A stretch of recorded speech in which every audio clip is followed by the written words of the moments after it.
Rainwater pumping and drought are having a major impact on some of our favorite watering holes and rivers. Last summer, you remember Jacob's Well shut down and remains closed for the foreseeable future. But what about other popular places like the San Marcos River?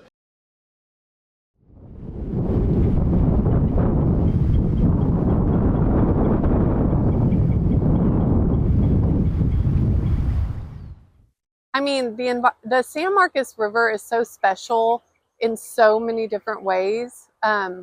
Spring Lake is considered the oldest consistently inhabited place in North America. So people have consistently been coming to the San Marcos Springs for literally thousands of years. You know, as you know, many of the students here choose to come here because of the river. A lot of the economy, the reason for being here, the heritage is huge.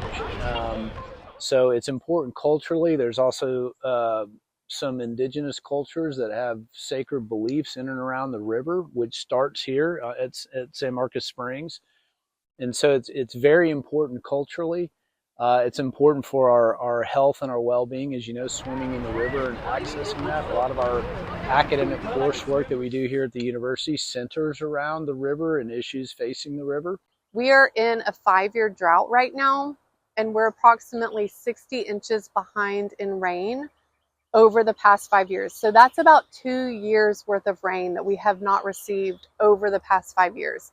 And so I checked this morning, and I believe we were at 83 cubic feet per second. And what that means is, to give you an idea, that generally our normal flow for the river, normal I'm saying, 5 years ago, was more than twice that. So we're much lower than what we normally see.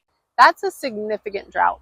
We came into 2025 at the second lowest recorded level of the Edwards Aquifer since people have been recording the Edwards Aquifer levels. So that's really concerning, because typically we don't see our lowest flows until the summer months, and we're not there yet. It's not hot yet. So it's going to be an interesting few months for sure. And last summer, it got even as low as in the 60s. And that was the lowest recorded. We haven't had that low of a recording in like 50 years. So it's dire. I mean, like we're touching into like historical benchmarks for lows. And so we monitor these flows daily, right? Because of a number of reasons. Probably primarily as we have 8 federally endangered and listed species that live in the lake. So the ecosystem is totally dependent on those flows here at Spring Lake, but also down in the river. You know, the aquatic vegetation, we're starting to see plants that normally would grow in a wetlands environment, like a slow kind of bog environment, like lily pads. We're starting to see some of those species pop up here in the lake. They're not supposed to be here, but it's because the flows are becoming so low, it's resembling more of a wetland or a still body of water.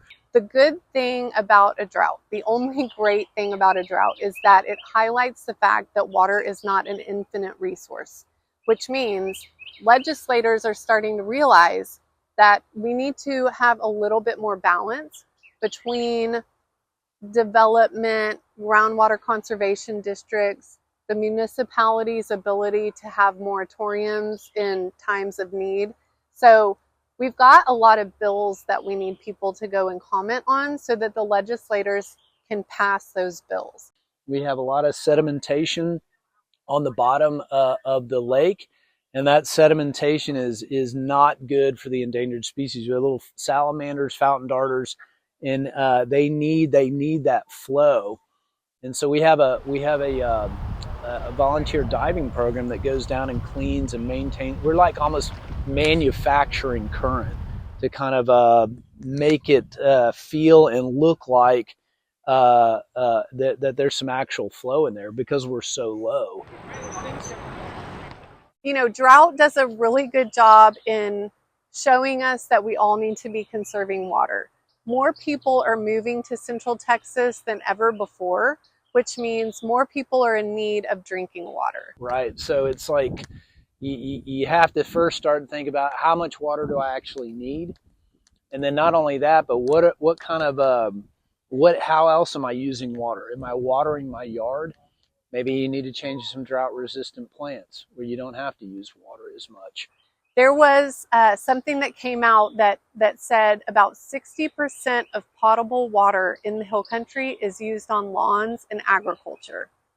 We should not be putting potable drinking water on grass. Because whatever you do at your home, in that water is going to come from the aquifer. Whatever you do at your home is going to affect the levels out here, right? So, I mean, let's just think about that. If everyone took a 20-minute shower every day and everybody decided, you know, I think I can get that done in 10 minutes, the effect would be profound. So I would just encourage people to start to figure out where their water comes from, how they can actively conserve it, and get involved with your local nonprofit like the San Marcos River Foundation to figure out what volunteer activities you might be able to help with.